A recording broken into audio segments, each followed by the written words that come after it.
मोहम्मद हारिस ने batting number के मुतालिक एक बड़ा जवाब दिया और मोहम्मद हारिस का ये जवाब सुनना बड़ा ज़रूरी है कि मोहम्मद हारिस की इसके ऊपर क्या राय है। जैसा कि हम सब जानते हैं कि ओमान के खिलाफ Mohammad Haris man of the match है और मोहम्मद हारिस ने 1 डाउन के ऊपर आकर 66 रन बनाकर सबसे ज़्यादा टीम के अंदर रन बनाए।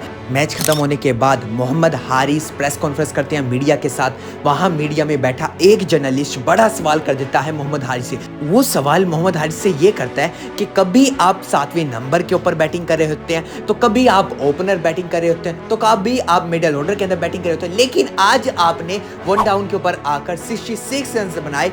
तो जर्नलिस्ट ने कहा कि आप किस जगह कंफर्टेबल है, आप इसके ऊपर क्या कहना चाहेंगे। अब बारी थी मोहम्मद हारिस के जवाब की। ये वो जवाब इजी नहीं था क्योंकि मोहम्मद हारिस ने इसके ऊपर टीम को भी बचाना था और अपने आप को भी इस सवाल से बचाना था क्योंकि एशिया कप अभी चल रहा है और एशिया कप के दौरान कोई ऐसी बात नहीं कह सकते जो कि कैप्टन के खिलाफ जाए या कोच के खिलाफ जाए या सिलेक्शन के खिलाफ जाए बात। उन्होंने क्या बात कही, आप बात को बड़े गौर से और तवज्जो से सुनिएगा। मोहम्मद हारिस बोलते हैं, यह है टीम की रिक्वायरमेंट की बात। टीम को जहां जरूरत होगी मैं वहां खेलूंगा, चाहे मुझे अगले ही मैच में यह कह दिया जाए कि 10वें नंबर के ऊपर खेलो तो मैं 10वें नंबर के ऊपर भी जाके खेलूंगा।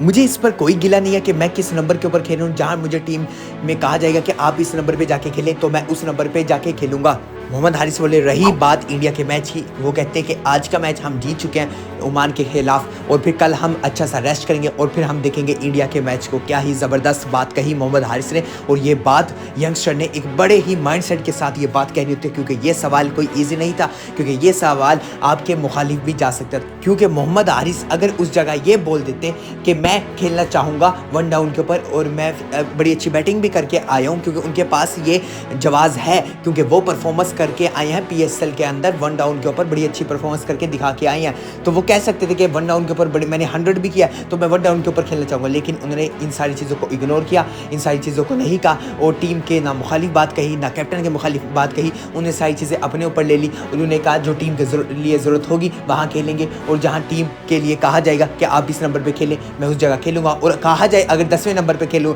तो मैं 10वें नंबर पर भी जाके खेलूँगा। ये बड़ी इंपॉर्टेंट बात थी क्योंकि इससे पहले मोहम्मद हारिस कुछ दूसरी तरीके से स्टेटमेंट दे चुके थे जो कि मोहम्मद हारिस के ही खिलाफ चली गई थी। तो ज़रूरी था कि एशिया कप के अंदर अपनी फॉर्म को साथ लेके चले, ना कि इन मसाइल्स के अंदर फंस जाए जो कि आपके ही माइंडसेट को ख़राब करें। क्योंकि इस वक्त ज़रूरी है कि जो आपका फोकस होना चाहिए वो एशिया कप का अगला मैच जो हमारा इंडिया के साथ अब मैच स्टार्ट होने जा रहा है, तो इसके ऊपर फोकस होना चाहिए क्योंकि ये ईजी मैच नहीं है। इस मैच के अंदर आपको बड़े माइंडसेट के साथ जाना पड़ेगा और आपको प्रेशर अपने ऊपर नहीं लेना होगा। अगर आपने जीतना है तो प्रेशर आपको नहीं लेना होगा और आपको बड़े ही तेज़ प्लानिंग करनी पड़ेगी। तो ये चीज़ें बड़ी ज़रूरी हैं। और बात करते चले मोहम्मद हारिस की 66 रन की इनिंग बड़ी ही अमेजिंग इनिंग है, क्योंकि बात करते चले 3 छक्के 7 चौके, ये कोई इजी इनिंग नहीं है। जिस तरह मोहम्मद हारिस ने चारों अतराफ लगाए, मोहम्मद हारिस ने लॉन्ग ऑन की लगाया या लॉन्ग ऑफ की लगाया, मिड ऑफ की तरफ लगाया, तो ये सारी जगह मोहम्मद हारिस ने जब छक्के लगाए और फिर चौके लगाए, एक बड़ी अच्छी इनिंग खेली 1 डाउन के ऊपर। तो ये चीज़ें बड़ी ज़रूरी हैं। मोहम्मद हारिस ने जिस तरह की बैटिंग करके दिखाई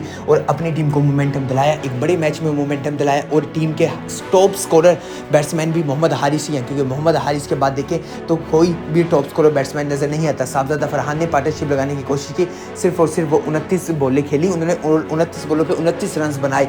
और स्ट्राइक रेट की बात करें तो बड़े अच्छे स्ट्राइक रेट से बैटिंग करते हुए दिखाई दिए मोहम्मद हारिस, क्योंकि पाकिस्तान टीम ने मोहम्मद हारिस की इन्हीं स्कोर की मदद पाकिस्तान टीम ने एक बड़ा अच्छा स्कोर बना लिया था। और पूरी टीम के अंदर बात करें ना तो हमारा मिडिल ऑर्डर सही तरह चल सका, ना सलमान अली आगा भी 0 पे आउट हुए, फिर साइम अयूब भी 0 के ऊपर आउट हुए, फिर साहबजादा फरहान ने स्लो इनिंग खेली, फिर नीचे से हसन नवाज ने 15-16 बॉलों के ऊपर 9 रन बनाए, तो पूरा मिडिल ऑर्डर भी नहीं चल सका, ऊपर से एक बैट्समैन चला। तो ये चीज़ें बड़ी ज़रूरी हैं और इस तरह प्लेयर का आना और 7वें नंबर से 1 डाउन के ऊपर आना। और मैंने आपको पहले कहा था कि मोहम्मद हारिस 1 डाउन के ऊपर ज़्यादा कंफर्टेबल है। मोहम्मद हारिस जबकि वहाँ खेल चुका है, क्योंकि एक प्लेयर का माइंडसेट बन चुका है कि मेरे पास ये प्लानिंग है, मुझे इतने ओवर्स मिलेंगे और मैंने इतने ओवर्स के अंदर ये काम करना है, और वो हमेशा से ये काम करता आ रहा था। उसका वो रोल ही नहीं था, लेकिन हम वो रोल ज़बरदस्ती चेंज करना चाह रहे थे, लेकिन वो रोल चेंज करने का कोई फ़ायदा नहीं। जब हमने देखा मोहम्मद हारिस को अब हमने 1 डाउन के ऊपर खिलाया, अब भी तो हमने खिलाया मोहम्मद हारिस को 1 डाउन के ऊपर, 4थे नंबर के ऊपर हमने फ़खर जमान को खिलाया। अगर इस बैटिंग नंबर को भी देखें तो फिर भी सही नज़र आता है। 5वें नंबर के ऊपर हसन नवाज बैटिंग कर सकते हैं, 4थे 5वें नंबर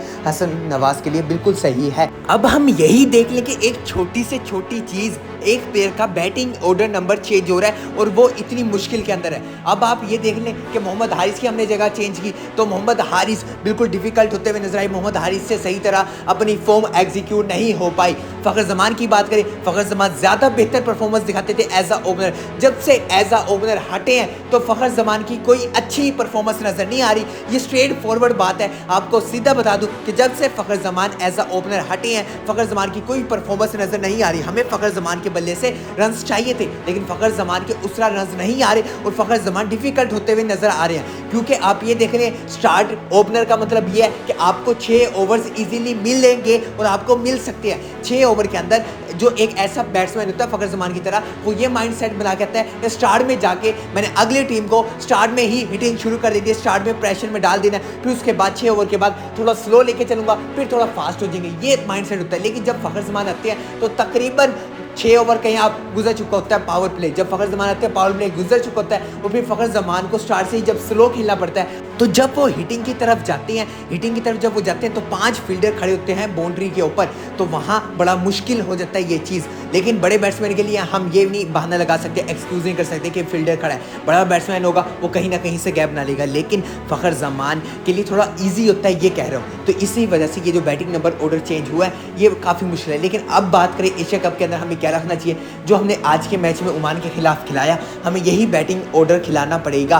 क्योंकि आप ये देख लें ओपनर साहबजादा फरहान और साइम अयूब दोनों ठीक हैं, दोनों परफेक्ट हैं। साहबजादा फरहान को अपना नंबर मिल रहा है, साहबजादा पर फरहान एज अ ओपनर बड़ी अच्छी परफॉर्मेंस दिखा के आए। अब उनके पास ये भी एक्सक्यूज़ नहीं है कि मुझे टीम के अंदर एज अ ओपनर नहीं खिलाया, मुझे 7वें नंबर पे भेज दिया 6ठे नंबर के ऊपर। उन्हें लगातार चांसेस दे रही हैं, ट्राई नेशन सीरीज़ खिलाया और फिर उससे पहले बांग्लादेश की सीरीज़ खिलाई, अब एशिया कप का पहला मैच खिलाया। पहले मैच में कुछ शेप के अंदर नजर आए, 29 रन बनाए, लेकिन बड़ी स्लो इनिंग खेली 100 के स्ट्राइक रेट से। ज़रूरी ये है कि इस स्लो इनिंग को बड़ी इनिंग में कन्वर्ट करना पड़ेगा, क्योंकि ये स्लो इनिंग एक्सेप्टेबल नहीं है। क्योंकि जब आप किसी बड़ी टीम के साथ मैच खेलेंगे तो ये स्लो इनिंग आपके मैच हारने की सबसे बड़ी वजह बनेगी। क्योंकि 30 बॉलें खेलना T20 के अंदर यानी मुराद है कि 5 ओवर बहुत ज़्यादा ओवर होते हैं। तो साहबजादा फरहान को इस माइंडसेट के साथ बनाना होगा कि इंडिया के खिलाफ हमने दब के नहीं रहना। दब के अगर आप रहे तो आप फंस जाओगे और उनके जो मेन बॉलर्स हैं वो आपको फंसा देंगे। आपको जसप्रीत बुमराह को भी अटैक करना पड़ेगा ताकि उनके ऑटोमेटिकली जो दूसरे बॉलर्स हैं